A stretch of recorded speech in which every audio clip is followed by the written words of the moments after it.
আমরা এই জায়গাগুলোতে সবচেয়ে বেশি ঘাটতি দেখতেছি, যেমন শুধুমাত্র আপনারা যে চিন্তিত আছেন বিষয়টা এরকম না। আমরা যারা ইসলামের বিভিন্ন ধারায়, শান্তিপূর্ণ ধারায় বিশ্বাস করি, আমরাও অনেক জায়গায় তো দেখছেন নির্যাতিত নিপীড়িত হচ্ছে না? যারা ধর্মের নামে উগ্রবাদ, সেটা যে ধর্মের হোক, তারা শুধুমাত্র অন্য ধর্মের জন্য বিপজ্জনক না, তারা নিজের ধর্মের লোকের জন্যও বিপজ্জনক। এবং এটা আমাদের এখানে যেমন আছে, আমরা পাশের দেশেও দেখতে পাচ্ছি, আছে না? ওইখানে এক ধর্মের নামে, এখানে আরেক ধর্মের নামে। ধর্মের সঠিক ব্যাঠিক এক একজনের কাছে একটা, কিন্তু এতটুকু আমরা দেখতে পাই যে কোনো ধর্মই অন্তত এটা বলে না যে তুমি তোমার ধর্মটার উপরে চাপিয়ে দাও কিংবা অন্য ধর্মের মানুষের উপরে অন্যায় জুলুম করো, এটা কেউ বলে না। তো যদি যারা এটা করতেছে করে, আমরা মনে করি যে ওনারা কোনো ধর্মেরই ধারক নয়, এমনকি ওনারা মানুষও নয়। তো এই আর কি হচ্ছে পরিস্থিতি। এবং একই সাথে যেটা দেখতে পাচ্ছেন, আজকে আপনি এখানে আসছেন ডিসপেন্সারিতে, যে আমরা যেটা বললাম শরীরের মানুষ এখন একটু আগে একজন আঙ্কেল এই যে এখানে দোকানে দেখলাম যে উনি ভিটামিনের কিনতেছে মাটির জন্য। বুঝতে পারছেন যে আগে সার দিত বাড়তি উৎপাদনের জন্য, আর এখন সার না দিলে হয় না। আগে সার দিত যে ফসল যদ্দূর হয় এটা হচ্ছে বেশি হবে, এখন সার না দিলে একেবারেই হচ্ছে না। আবার ইদানিং শুধু সারে না, আপনি দেখবেন সারের সাথে আরো ভিটামিন কি কি জানি মানুষের যেরকম, কেন আমরা খাবার তো নিরাপদ খাদ্যের নিশ্চয়তা নাই। আমরা এরপরে চিকিৎসার মধ্যে গিয়ে আমরা নিরাপদ চিকিৎসা আমাদের দেশের অধিকাংশ জায়গায় এখনো নিশ্চিত হচ্ছে না। এভাবে জীবনের নিরাপত্তা, খাদ্যের নিরাপত্তা, চিকিৎসার নিরাপদ চিকিৎসা ট্রিটমেন্ট, এবং একই সাথে মানে যার যার ইনকাম রুটি রুজির যে নিশ্চয়তা, নিরাপত্তা, এবং শিশুরা সব মানুষ যাতে শিক্ষা অর্জন করবে, চাকরিরও সে ধরনের ব্যবস্থা থাকতে হবে। কিন্তু সবার আগে ডাক্তার হওয়ার আগে মানুষ হওয়া, ইঞ্জিনিয়ার হওয়ার আগে মানুষ হওয়া, সবকিছুর আগে আমাদেরকে যেটা হওয়া দরকার সেটা হচ্ছে মানুষ, মানবিক মানুষ। শুধু হাত পায়ে চোখে কানে মানুষ হলে হবে না, মানবিক হৃদয়, মনুষ্যত্ববোধ, মানবিক চেতনা, human sight, human right, human values. হ্যাঁ, এবং এই যে আমার মধ্যে যে মানে চেতনা, যেটা যে আমি মানুষ হিসাবে অন্য মানুষের অধিকারও বিশ্বাস করি, আমি মানুষ হিসেবে মানবতার বিপরীত সকল কিছু থেকে কি থাকবো, বিরত থাকবে, এবং সেটার বিরুদ্ধে আমার প্রতিবাদ থাকবে, এবং মানবতার পক্ষে কাজ করবো। এবং ধর্মের শিক্ষা হিসাবে আমাকে এটা কি প্রথম দায়িত্ব হিসাবে নিতে হবে।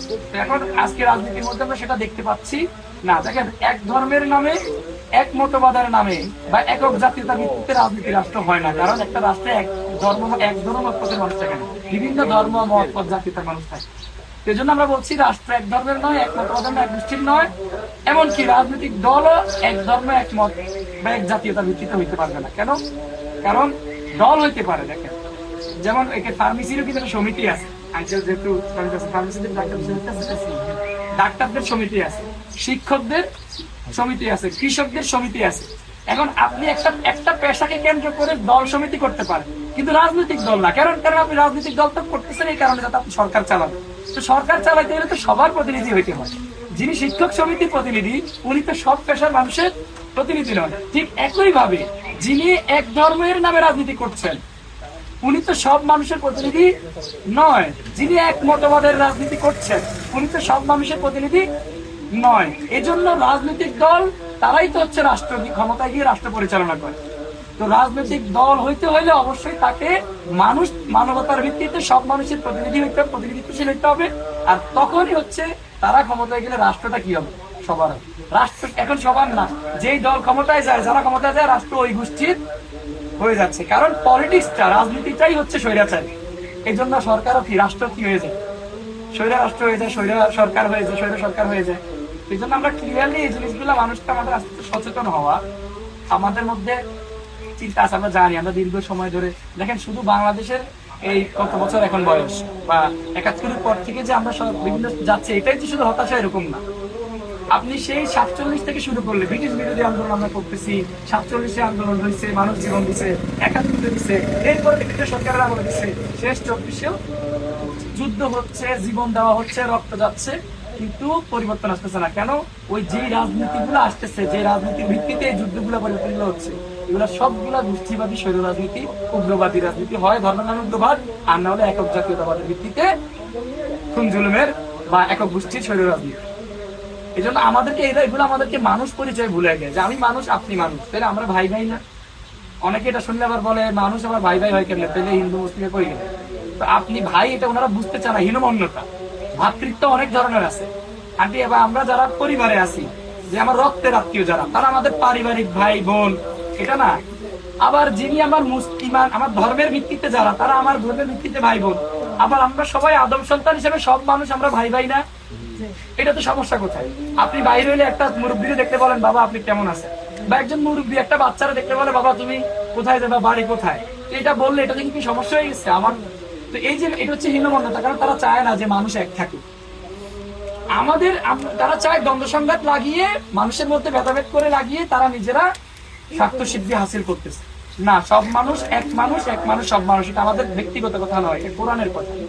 এক মানুষকে হত্যা করা সব মানুষকে হত্যা করা, এক মানুষকে বাঁচানো সব মানুষকে বাঁচানো। তো এই ধর্মের এইগুলা হচ্ছে যে আমি সমাজে কিভাবে চলবো, আমি ঘরে কিভাবে চলবো, রাস্তা কিভাবে চলবো, দুইটা তো এক না। আমি মসজিদে কিভাবে ঢুকি, বাথরুমে কিভাবে ঢুকি, দুইটা এক। সব জায়গায় ধর্ম আছে, কিন্তু ধর্মের প্রয়োগ সব জায়গায় একই সিস্টেম নয়। আমি আমার মুসলিমের সাথে কিভাবে আচরণ করব, আবার আমার অন্য সব মানুষ, অন্য ধর্মের মানুষের সাথে কিভাবে করবো, সবই আছে। কিন্তু আজকে আমাদেরকে ধর্মের অপব্যাখ্যা করে, উগ্রতা ঢুকিয়ে দিয়ে আমাদেরকে এই পৃথিবীটা এবং এই দেশগুলো, রাষ্ট্র সমাজটাকে মানে একটা জুলুম ধ্বংসের দিকে পুরোপুরি নিয়ে যাচ্ছে। আমরা এগুলার সমাধান কখন করবো? এগুলার সমাধান করতে পারলে না পরবর্তীতে আমরা যদি সবাই এক থাকি, কারো প্রতি হিংসা বিদ্বেষ দ্বন্দ্ব সংঘাত না করি, তখন আসবে কিভাবে আমরা সমাজটাকে ডেভেলপ করবো, কিভাবে আমরা এই যে যেটা বললাম ট্রিটমেন্ট, মানুষের চিকিৎসা কিভাবে নিরাপদ চিকিৎসা দেওয়া যায়, কিভাবে খাবারকে নিরাপদ করা যায়, পরিবেশ কিভাবে দূষণ মুক্ত। আপনারা এখন জানেন এগুলো, এখন যে বাতাস কিন্তু দূষিত হয়ে যাচ্ছে দিন দিন। ঢাকার বাতাস পৃথিবীর সবচেয়ে দূষিত বাতাসের মধ্যে অন্যতম একটা হচ্ছে ইন্ডিয়ার দিল্লি, আর এর মধ্যে আরেকটা হচ্ছে আমাদের বাংলাদেশের ঢাকা। বাতাসের মধ্যে বিভিন্ন এমন পয়জন আছে, এমন এমন ইয়ে পাওয়া যাচ্ছে। না না না, আচ্ছা আচ্ছা, এই যে জিনিসগুলা এভাবে মাটি, যে একটাকে যেটা বললাম, মাটি দূষিত হয়ে যাচ্ছে, পানি দূষিত, ঢাকার পানির মধ্যে ক্যান্সারের জীবাণু, বিভিন্ন জিনিস। আমরা এখন কেন এত অসুস্থ হয়ে যাচ্ছে? কেন আমাদের যারা বর্তমান শিশুরা জন্মগ্রহণ করতেছে একটার পর একটা রোগ লেগেই আছে। আগে মানুষ 50-60 বছর কিচ্ছু হতো না, এখন 20-30 বছরে বিভিন্ন রোগ ধরে যাচ্ছে, কারণ আমাদের খাবারেই ভেজাল। এরপরে ট্রিটমেন্ট করাইতে গেলেও সঠিক চিকিৎসা আমরা নিশ্চিত করতে পারতেছি না। তো এই যে আমরা এগুলো নিয়ে তখন কাজ করতে পারবো যখন আমাদের মধ্যে আগে ওই অন্য মারামারি কাটাকাটি যখন বন্ধ হবে, দ্বন্দ্ব সংঘাত বন্ধ হবে। সেই জন্য আমরা যে রাজনীতিটার কথা বলছি, ইনসানিয়ত বিপ্লব, এর প্রবর্তক হচ্ছে আল্লামা ইমাম হায়াত।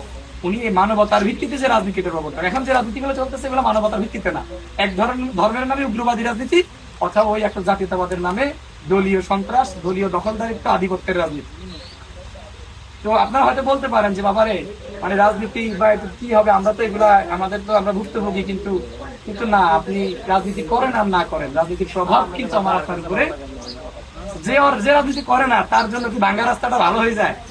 যে রাজনীতি করে না তার জন্য কি বাতাস মানে ঠিক হয়ে যায়? পানি তো সবকিছু এরকম হয় না, বরঞ্চ যারা রাজনীতি করে অন্যায় দুর্নীতি করে ইনকাম করতেছে, এরা ভালো ভালো জায়গায় গিয়ে সাধারণ মানুষ জিনিস আমরা ভুক্তি করি।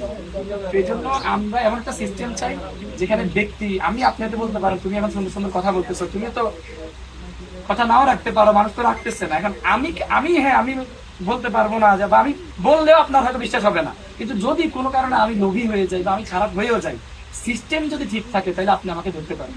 আর সিস্টেম ঠিক না থাকলে আমি ভালো হইলেও আমারে করতে দিবে না, আমারে করতে দিবে না। তো আমরা এই জন্য একটা humanitarian system, humanitarian politics, humanitarian একটা স্টেট থাকবে।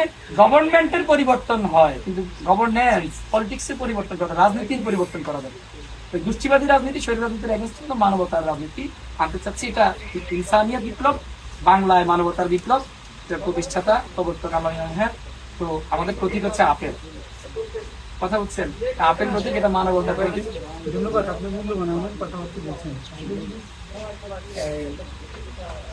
আমাদের কিছু মনে না করেন দিতে পারে? হ্যাঁ, না আমাদের যেমন আমরা বিভিন্ন ব্যক্তি অন্য ধর্মীয় সনাতন ধর্ম, ঠিক আছে, তো সবথেকে বড় কথা হচ্ছে যে আমরা কিন্তু যখন আমাদের আদি পিতা মাতা পিতার নাম হলো শত্রুপ এবং নুন, আপনারা আদম যে আদম হাওয়া একই জায়গা, ঠিক আছে। এই পৃথিবীতে একটা ছোট্ট একটা কেন্দ্র থেকে তৈরি হয়েছে নাকি? অবশ্যই। আবার এটা বিসর্জনের কেন্দ্র থেকে সূর্যের দাম নেই, আবার সূর্যের টুকু অনেক ফিউচারের বিষয়। যে মানবতা আসলে যদি আমাদের দেশে এই যে মানবতা বলতেছেন, আমাদের মানুষ কিন্তু দেশপ্রেম নেই, আগে কিন্তু দেশপ্রেম জাগ্রত হয়েছে। আমাদের এই যখন মানুষগুলো এখন বলছে না, এই যে মানুষের পদ্ধতি কি আছে, কিন্তু মনুষ্যত্ব যখন তার ভিতরে